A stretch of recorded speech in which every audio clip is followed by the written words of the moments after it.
Okay, so today I'm sitting at the front porch of Bukit Vista with two esteemed travelers, also our guests.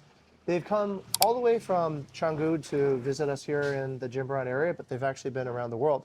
I'll let each person introduce themselves, right? Eugen and Anna. Anna. Okay, originally from Germany, but we'll let them tell us what they're doing.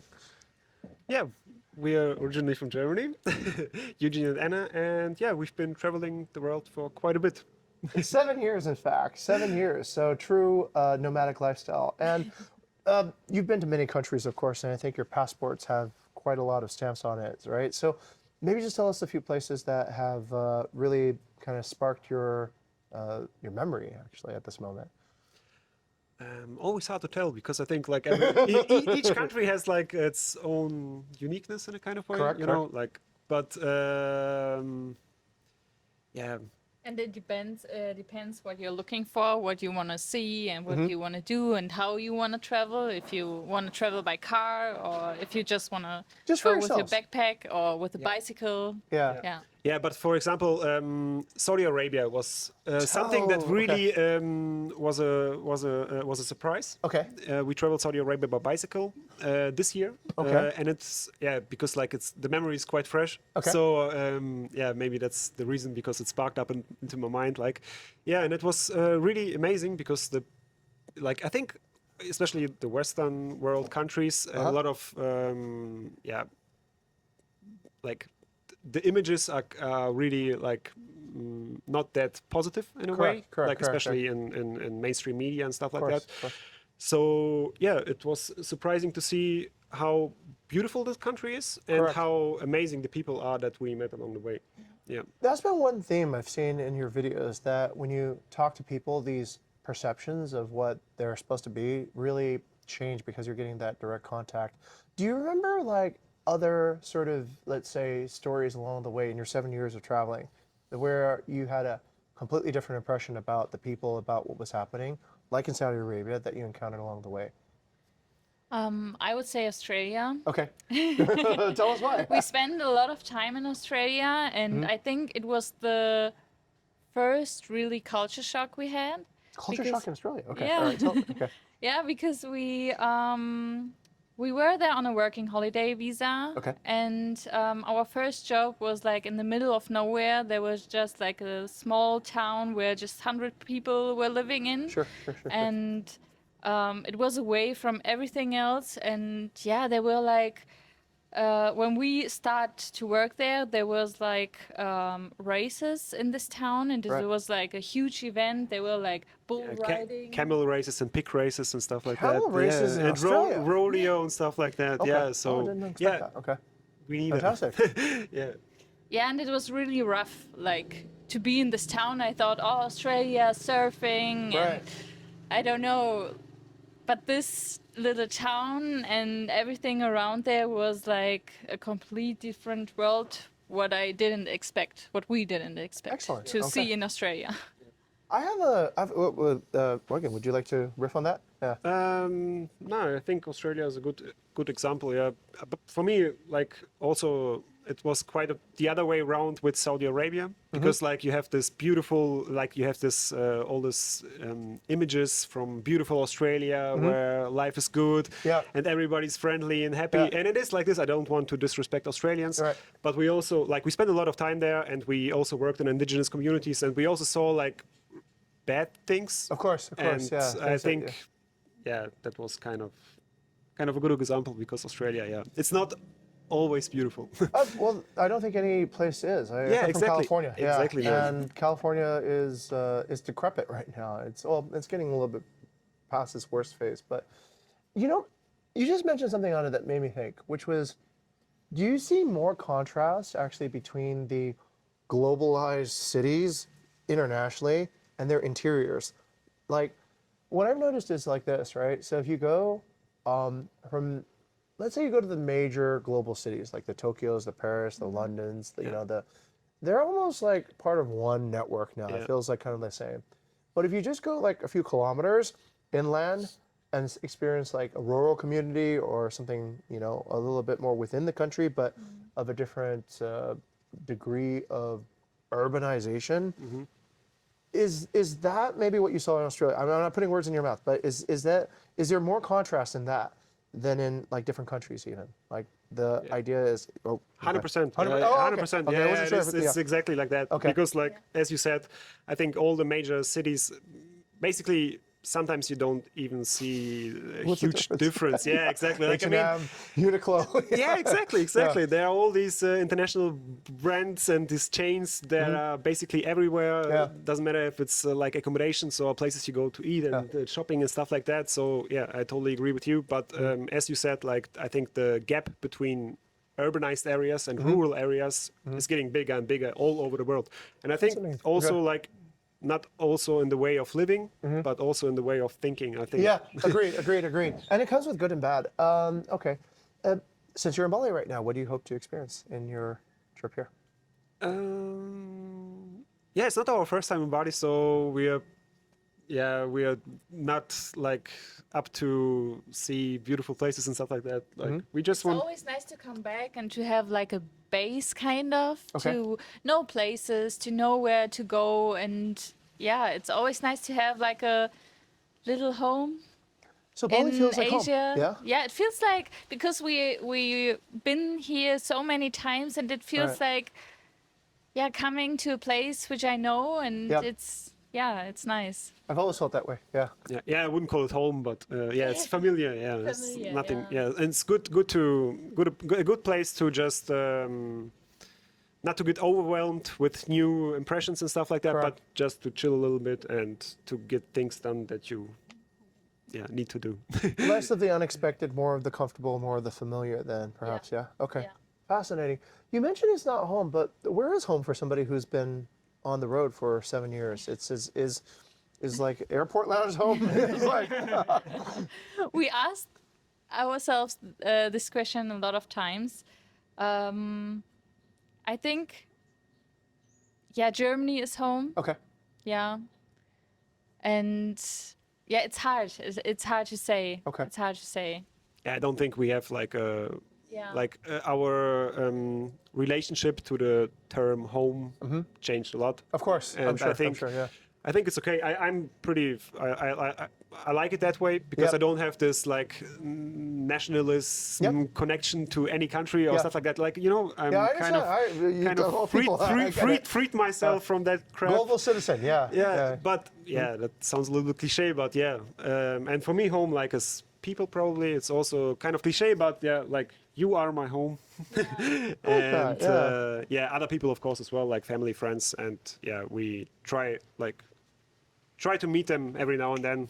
I think you're onto something. Because what I've noticed about home is even if you go back to the location where you grew up, but everybody that you grew up with is not there anymore, Yeah, it's kind of it's like going back to high school, right? But all your friends are gone. So high school's still there, but you don't recognize any of the maybe you recognize some teachers, but everything's gone. So okay, what keeps you motivated to keep on traveling? What do you hope to discover? I got travel fatigue after 2 years of being on the road, right? But it seems like you guys are striving to find new frontiers. we also had this travel fatigue many times. Like High quality problem, guys. many times. I think it's totally normal. I think every long-term traveler has it, this kind of thing. But I think there are still like we started like YouTube like 1.5 years ago. We've been on the road for such a long time and didn't shoot anything Yep. and just were traveling and Yep. focusing on traveling. And now as we're doing YouTube, it's it gets like a little bit a new kind of motivation because now you can share what you experience. You know what I mean? You have like before we were doing it completely for ourselves, and then you think like, man, our whole lifestyle is just like we're not sharing anything. Like we're doing it completely for ourselves. I feel the same way. You know, and now as you're doing these videos, you can like, you can show people like our viewers like the world basically, and some people don't have the opportunity to travel that much as we do. Yeah. Like not only because of financial reasons, but because of many other reasons. Like there's it's traveling that much. Like it's a huge privilege. Like and it's nice to have this channel to share our experiences and our views and our like things like that. Also With the the views of other people. Like Yeah. it's nice to share this Yeah. mostly and to tell stories Yeah. about other people. You're leading a community. You're able. I felt that immediately after I started my own YouTube channel that certain experiences I would probably go, "Ah, I don't need to do this, or it's too expensive, or just whatever. Yeah.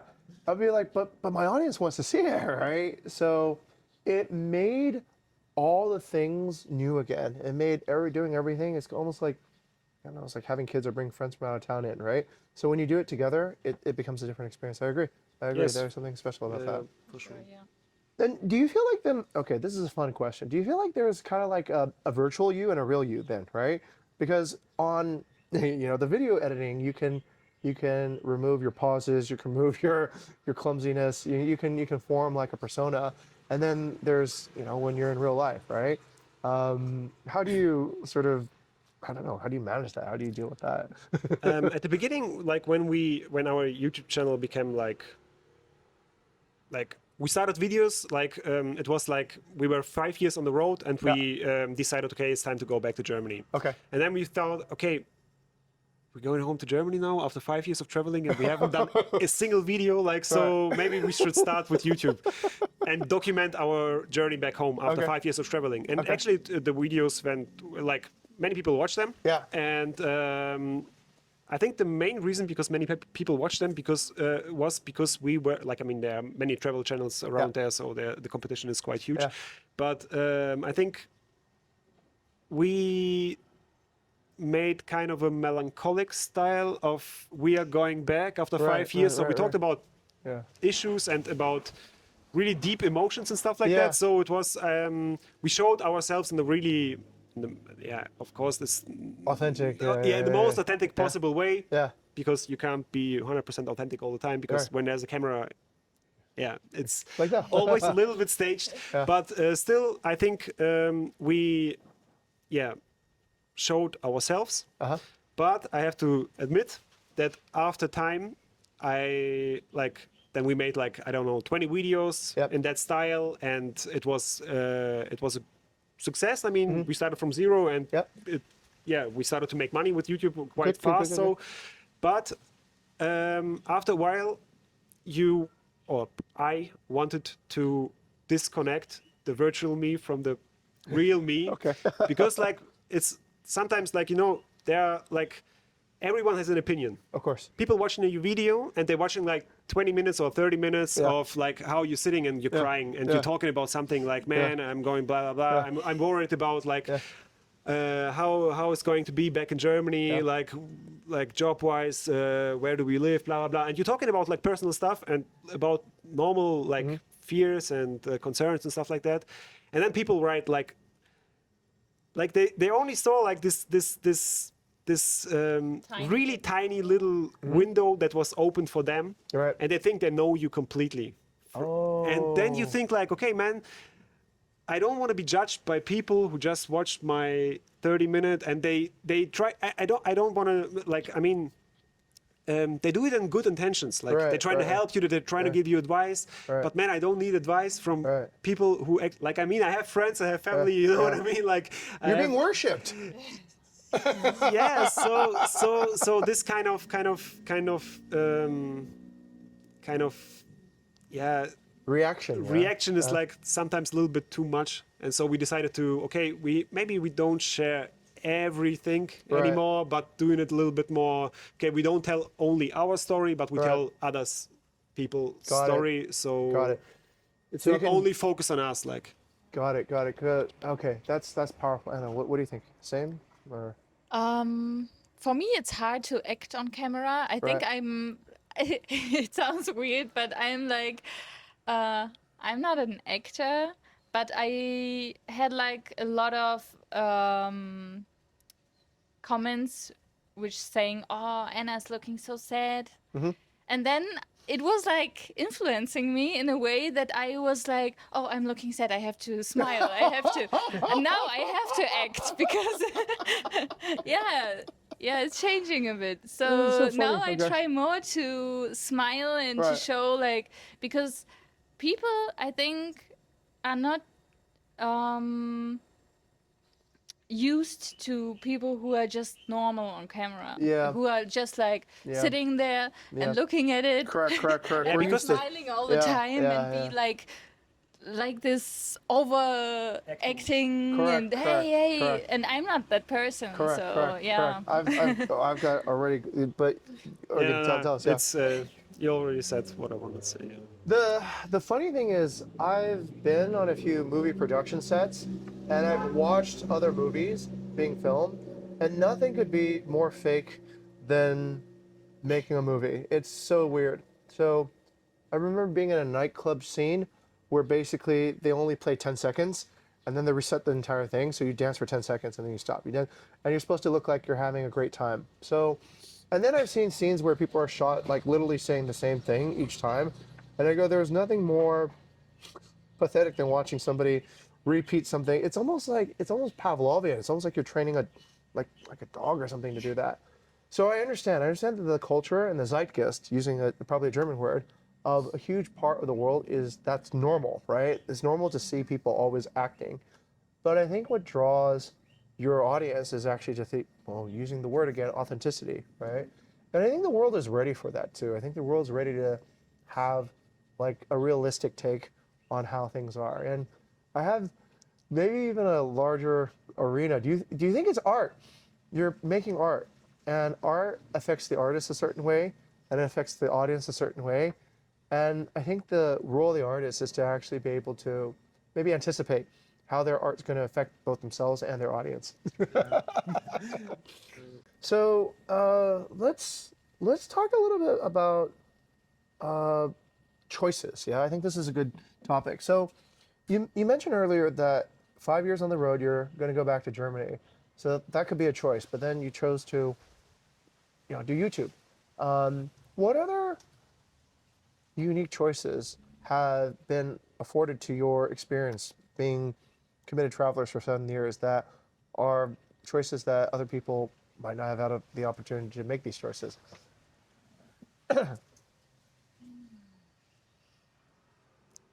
Yeah, as you said, like I think like growing up, like we were not born in Germany, but we grew up in Germany. We spent like most of our lives there, and I think it's compared to growing up in California. You know what I mean? Like it's a whole other story if you grow up in these countries, Yep. or if you grow up somewhere else. Like and like we have many choices. Yes, of course. And many people in the world don't have that many choices. Correct.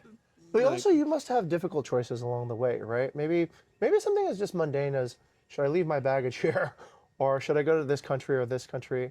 I'm very curious about it, because basically when you've been in this lifestyle, you must be seeing both good and just not to do with privilege, but just like interesting choices, right? Like, do we go left or do we go right? Right? Do we go to Bali or do we go there?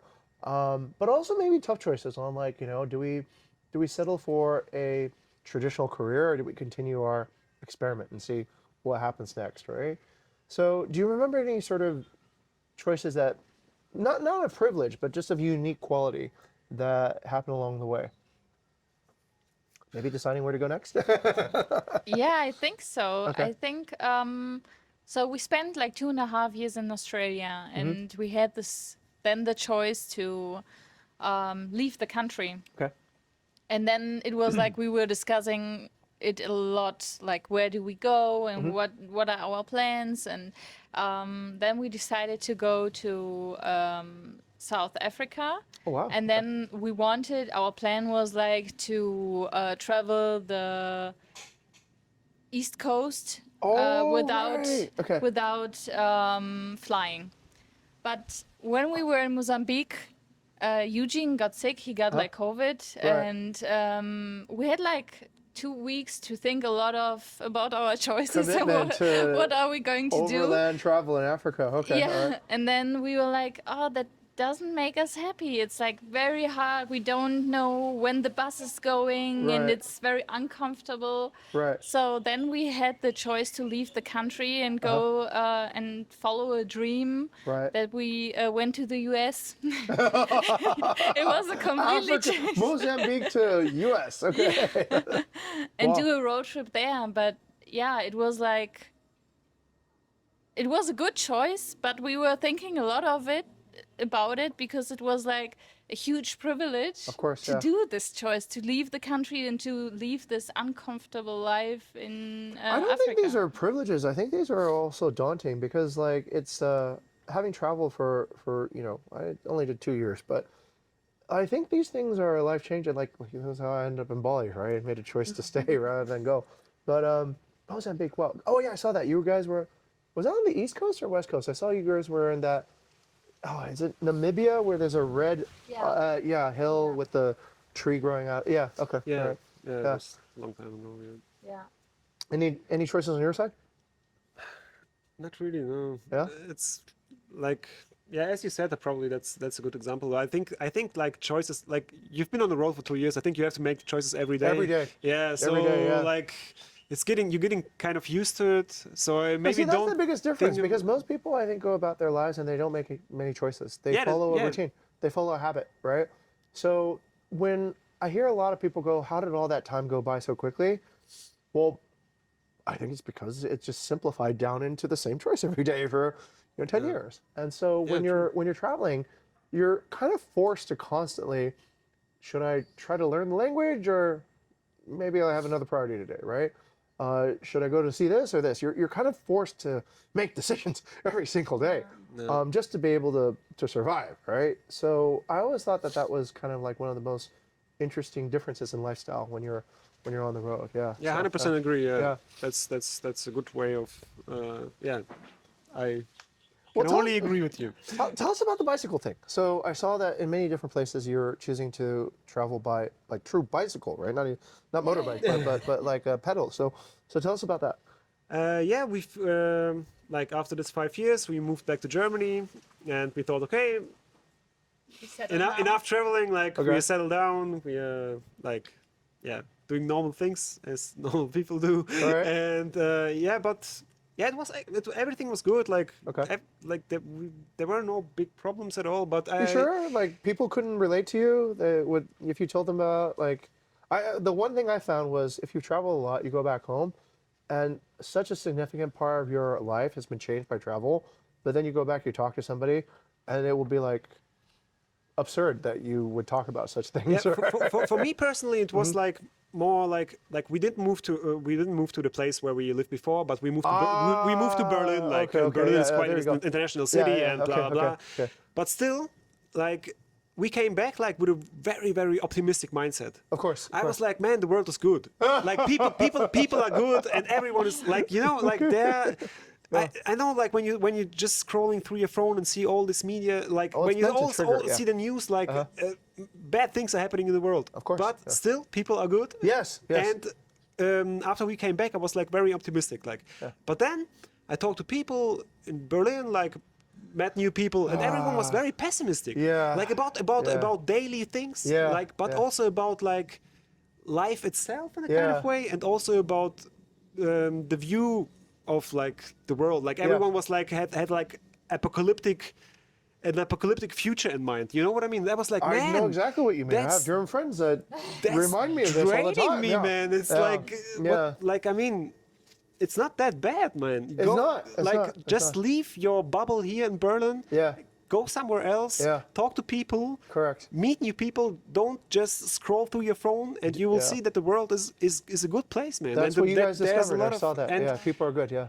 and I think that's the main point where I decided, like, okay, I don't wanna get like, because this negativity, like It drives on you. yeah, it's draining you, and it's also it's becoming like again part of yourself. All course. this optimistic stuff that you brought from Absurd. traveling is You're being absurd, gone yeah. like after a while. And so I thought, like, man, I don't want to I don't like it here. Like I felt don't. the same I way. just want to go back on the road. Like Felt the same way. and yeah, then we decided to go by bicycle because like bicycle. I thought like okay. Also in Berlin, I was working quite a lot of like only computers, staying Yeah. always in the same room basically for 10 hours a day. Back and I in was the rat like, race, okay, yeah, I want to be in nature. Yeah.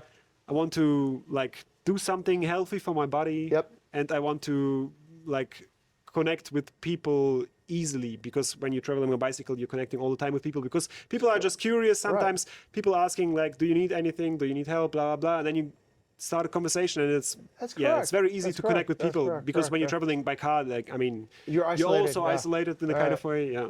You're correct about that. I've thought about that in many.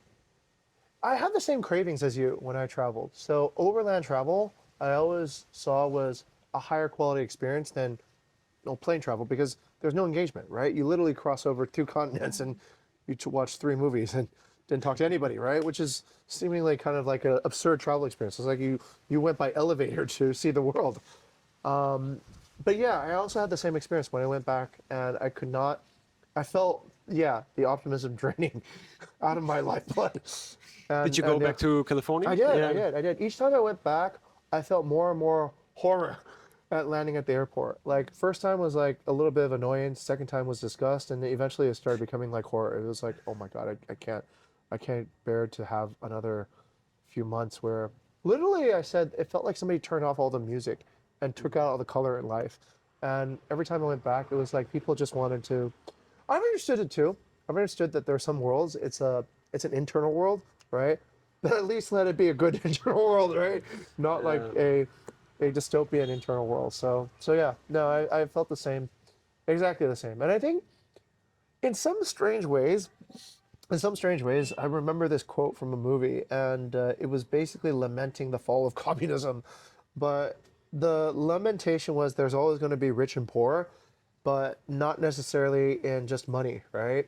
In experience, in gifts, in love, in talent, in all these different dimensions. And so one of the inevitable consequences of travel was that you start becoming so wealthy in experience. You become so wealthy in your dimension. You become multi-ident. You have multiple identities. Yeah, that's Yeah. true. You can now speak to different people in a different way. You can shed out of your hermit crab shell and go into different shells. And then when you go back and you're kind of like confronted with people who have a single identity, it's awkward. Right? It's extremely awkward. It's like if everyone can't. It's like you're the only person who can afford to fly by private jet, right? And all your friends have to take a bus. Then you have to kind of like, okay, I guess I got to take the bus with you guys, right? But I can't talk about the jet now because you'll just be like looking at me and going like, well, that's great you have a jet, but we all have to take the bus, right?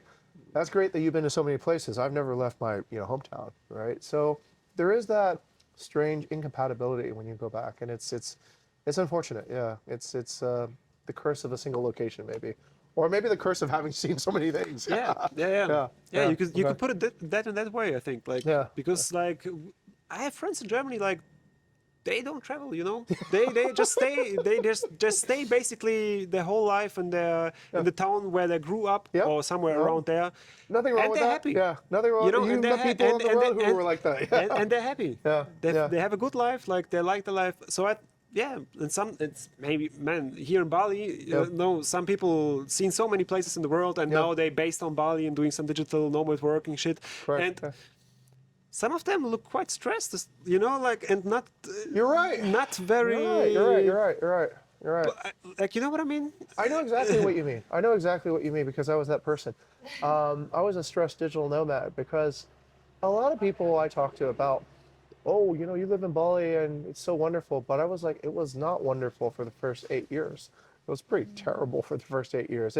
Bali's a good place to visit, terrible place to work, mediocre place to live. But if you want to have a career, it's the worst place, right? And so literally I was looking at career suicide for like the first 8 years. I was like, did I just throw away my entire life to kind of be a beach bum? And it was an existential struggle. It was really like, oh my goodness, what if I never make it? What if I could never afford a plane ticket to go back home or go back to California again? And that was a very, very real possibility. I was like, does that mean I'm just going to be like a villager here now? Am I trapped here? I don't know, you kind of laugh at it now, but at the time I was like, I think I might not have choices. You know, I might not have a choice to leave Bali if I really want to. So no, that was What changed? Was it the internet. The internet saved me. No, this is the other interview. Yeah, the internet saved me. I was 8 years here, and I had reached, I thought, would be the pinnacle of a career here in Bali. I worked at literally the most top high-end hospitality company, Aman. They cater to billionaires. Yeah. So after I saw what I saw there, I was convinced that I would have no future here because I already reached what I would imagine would be access to the very highest levels. And then after seeing how people at the highest levels acted and behaved, I was like, I'm doomed. There's no future here. But then just at that moment, at my nadir of life, the internet started taking off. And then we figured out a way of actually bringing a business that collected income from the internet. And that changed everything. That made it such that you could escape the system. Because the system here is, it kind of destroys middle class, actually. So yeah, that was my, yeah, and a lot of grit. A lot of grit, a lot of resilience, maybe, looking back on it. But yeah, that was, yeah, I was stressed out. I was really stressed out for 8 years. I mean, I looked happy, but I was being paid with dinners and parties. But was it an option for you to go back to California? I tried going back. Yeah, I tried going back, and it wasn't an option because I realized I had changed and California had changed, and we were no longer, like I said, this is why home is. Home is the people. Home is like kind of like the tribe that you grow with, right? That's home.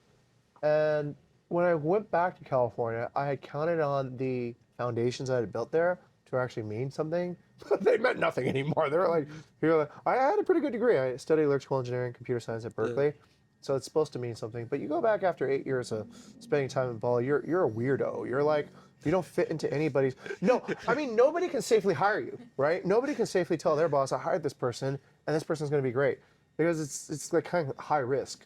So you can say you hired a person from Google, say you hired a person from Facebook, but if you hire somebody from like this background, it's just kind of like weird, right? So I was in limbo for like a year, and it was not comfortable. It was just sort of like going back and living in my dad's apartment and scrapping around on buses looking for opportunities and going and spending like my last, I remember just going and not being able to really afford bus fare and wondering like, oh man, I have a wife and kid in Bali and I'm kind of like a loser now, right?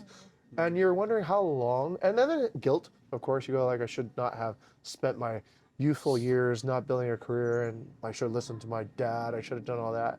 But then kind of also being confused because you have passion. You have this will to, drive and build new things and do all this.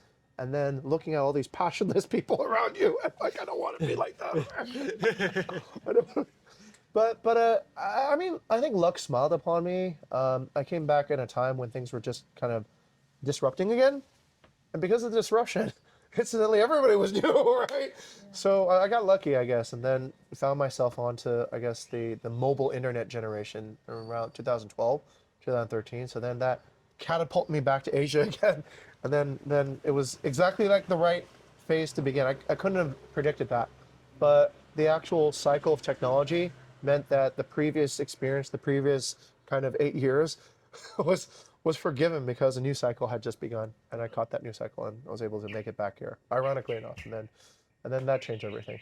This is fantastic. I kind of feel like I'm looking at a younger version of myself. Yeah, but I was not as hardcore. I think you've been to more countries and have taken more, let's say, uncomfortable choices, using the bike to travel, and also you've been to places that I haven't been to for sure, or didn't even show up on my radar yet, like North Korea and Ethiopia, or no, not Ethiopia, Mozambique.